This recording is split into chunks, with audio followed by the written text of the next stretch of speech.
पूरा देश आज आजादी की 75वीं वर्षगांठ मना रहा है। हर घर तिरंगा फहराया जा रहा है। लेकिन इन सब के बीच आज हम आपको वो किस्से बताएंगे जिस दिन देश आजाद हुआ था, उससे पहली रात सीकर शहर में क्या हुआ था। इतिहासकार महावीर पुरोहित और शहर के वयोवृद्ध लोगों ने आजादी की पूर्व संध्या के बारे में बताया। पुरोहित ने बताया कि उस जमाने में सीकर में नाम मात्र के रेडियो थे, जिनमें से एक रेडियो शहर के जाट बाजार में लगाया गया, जिसमें समाचार सुनने के लिए बड़ी संख्या में लोग एकत्रित हुए।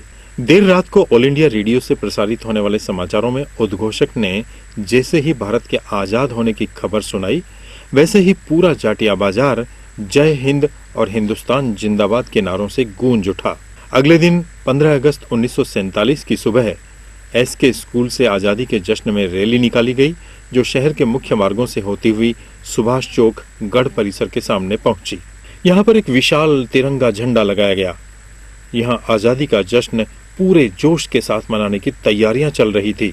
उधर तिरंगा झंडा फहराने के लिए स्वतंत्रता सेनानी लादूराम जोशी, वैद्य हरिप्रसाद, गुलाबचंद सोनी, मनमंत कुमार मिश्रा और मंजी जोशी सहित कई गणमान्य जनों के मध्य गहरी मंत्रणा चल रही थी। इनमें से हर किसी की मंशा खुद झंडा फहराने की थी। किसी ने राव राजा का नाम लेकर उनसे झंडारोहण कराने की बात कही। बात चल ही रही थी, इसी बीच मंजी जोशी ने तिरंगा झंडे की रस्सी को खींच दिया और झंडारोहण हो गया। गौरतलब है कि मंजी जोशी विधायक राजेंद्र पारिक के दादाजी थे।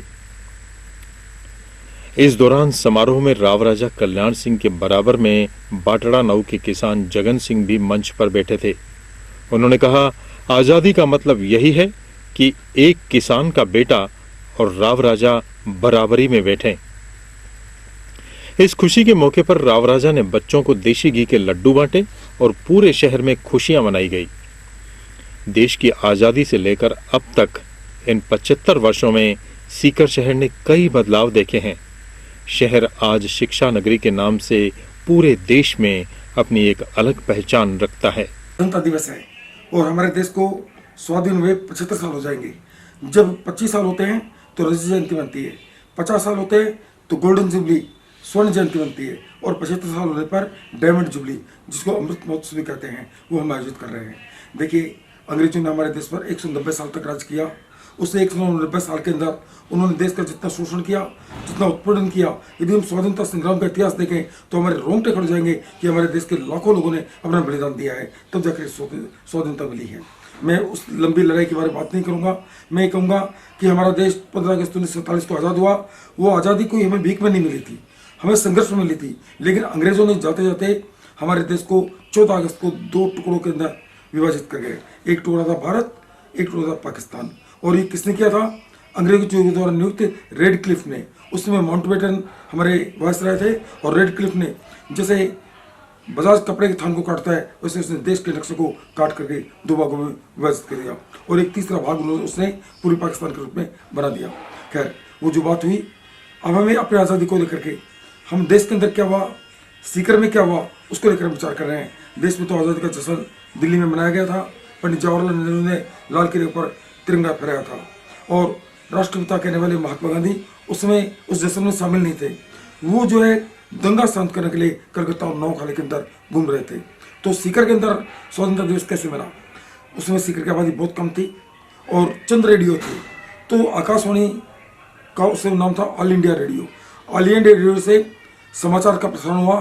देवकीनंदन पांडे बोल रहे थे कि आज अपना देश आज़ाद हो गया है। एशिया उपमहाद्वीप के अंदर 2 राष्ट्र में हैं, एक भारत और दूसरा पाकिस्तान। जब ये समाचार लोगों ने सुना, जाट बाजार के अंदर जो दीवान मार्केट के सामने दुकान थी, उसके अंदर HMV का रेडियो था, उसका लाउड स्पीकर लगा कर समाचार सुना।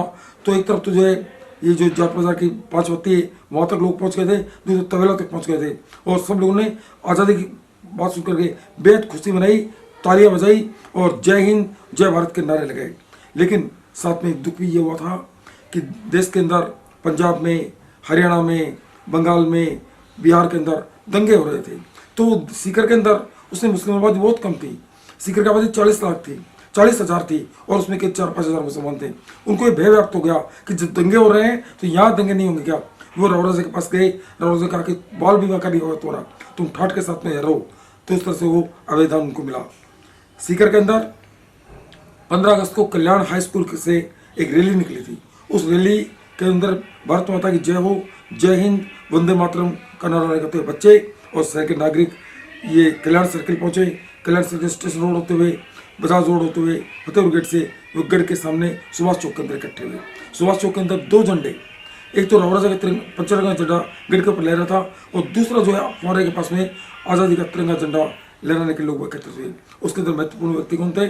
उसमें थे सीकर के जानकी प्रसाद मारू, जो नॉमिनेटेड चेयरमैन थे सीकर के, और नॉमिनेटेड चेयरमैन रहे थे, और इलेक्टेड चेयरमैन मनोज कुमार जी मिश्रा थे।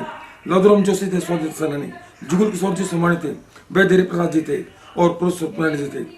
तो उस समय ये तय हुआ कि झंडारोहण कौन करेगा। सब लोगों ने कहा, मनोज कुमार जी मिश्रा ने कहा कि मैं चेयरमैन हूँ, मैं करूँगा। स्वतंत्र सेनानी लादूराम जी जोशी ने कहा मैं करूँगा, स्वतंत्र सेनानी हूँ। सब ने कहा भाई दरबार साहब से करा दो। दरबार साहब को आने में थोड़ा विलंब हो गया, तो मंजी जोशी जो सीकर के पंच महाजनान जो कैबिनेट था उसके मेंबर थे, उन्होंने कहा कि दरबार साहब आने को देर होगी, लो और किसी को तकलीफ कर दो, मैं झंडा रोहण कर देता हूँ। उन्होंने झंडे की डोर खींच दी। तो सीकर के इतिहास के अंदर मंजी जोशी पहले व्यक्ति थे जिन्होंने सीकर के अंदर पहला झंडा रोहण किया। और मंजी जोशी हमारे वर्तमान विधायक राजेंद्र पारेख के दादाजी थे, जो सीकर के पंच महाजन के मेंबर थे। उसके बाद दरबार साहब आए, उन्होंने बच्चों को खुशी के अंदर 4 लड्डू देसी घी था उस जमाने के अंदर, वो बंटवाए।